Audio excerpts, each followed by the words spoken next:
So in order to work with data, I'll create a new service. So ng-gs, and then data, since I will call this data service. I'll get rid of the test file. And then in this data service, I'll also get rid of this injectable thing for now. And get rid of the constructor. And I want to have a private property in here, which I will call data, and which will simply be an array. And I'll add a type annotation here, and this will just be an array of, not of anything, of numbers. Next, I'll add a method called addData, which will take, well, a number, and which will of course use my data array to push this new number onto it, not null, number. I'll also have another method, which I will call getData, and this will of course return my data array. And maybe I should just rename this with just input or something like that to have clean code here. So this is my data service. And now in order to use this, I will go to component A, of course, import that from data.service and add it to the providers here right away. I'll need it. And of course, I'll also add it here, private data service, data service. Now it's getting injected. I have the provider, so Angular 2 knows how to inject it, but it won't work like that. I also need to provide the value I do want to store. And of course, data service should therefore not be of type numbers, but of type string. That's a little mistake here. So I want to push strings on that array.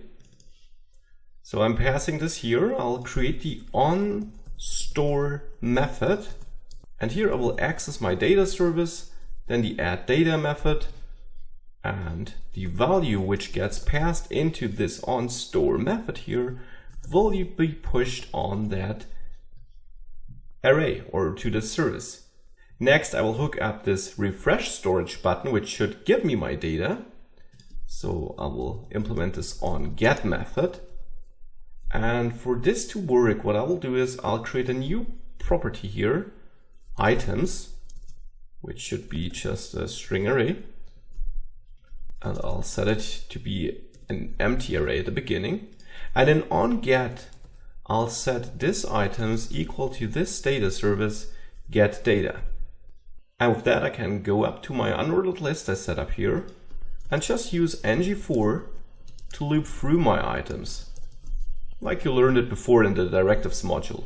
So with that, I'll have a look at my browser here, add something, store, refresh the storage, and you see it here, store, and you can see it instantly updates, which happens because I'm setting this equal to the array I get from the service. So since this is no primitive but a reference, it's one and the same object. So I'm not creating a new array here, I'm setting both arrays equal, which is why I get this live updating going on. If I don't want to have this live updating, well, the simple way would be to get a new array out of this array, but I'm happy with that. But if you want to do this, one way would be to just use the slice method here. So that if you now add stuff, you see you have to click in order for it to update it, since I'm creating a new array. So now that this is working, that's great, but now comes the interesting part. I'll just copy that template into my component B, and I'll copy the body here, because they are identical, and I'm only using two components to make the difference very clear, of course. Otherwise, if you have two identical components, it would be a better practice to, well, just use one single component. That's the idea behind a component-based approach, right? And also copy the providers, like so. Got an error before because I accessed too early, but now if I save something here, you can see I got it here, but oh, not here. If I enter something else here, I got that here, but certainly not in the other storage.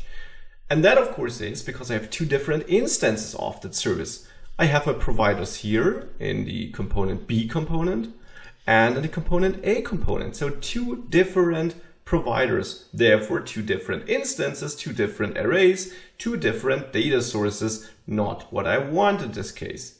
To fix this, I'll get rid of the provider here and here. Don't get rid of the import, you'll still need that because we're still using the data service. Just deleted the providers. And now I could use my bootstrap method like this to provide the data service here and add the appropriate import, of course, too. But I don't need to go that high because I don't need it in my app component. It'll be enough if I go to my service component, which holds the two component A, component B components, which work with all the data. And here I will add an import. And then here I'll import data service from data service. Now here I can set up my providers, and I do have to do this. The import is not enough, of course. And with that, if I now reload this page, it still works. And if I add test here and refresh the storage in the other component, you see the test. And if I add something in the second component and store it, we see it here. And we see both items here, of course. So the two instances now became one instance because we changed the level of providing this blueprint of how to create such an instance from the individual components, component A and B, to the parent component, and therefore both child components share the same instance. Great, huh?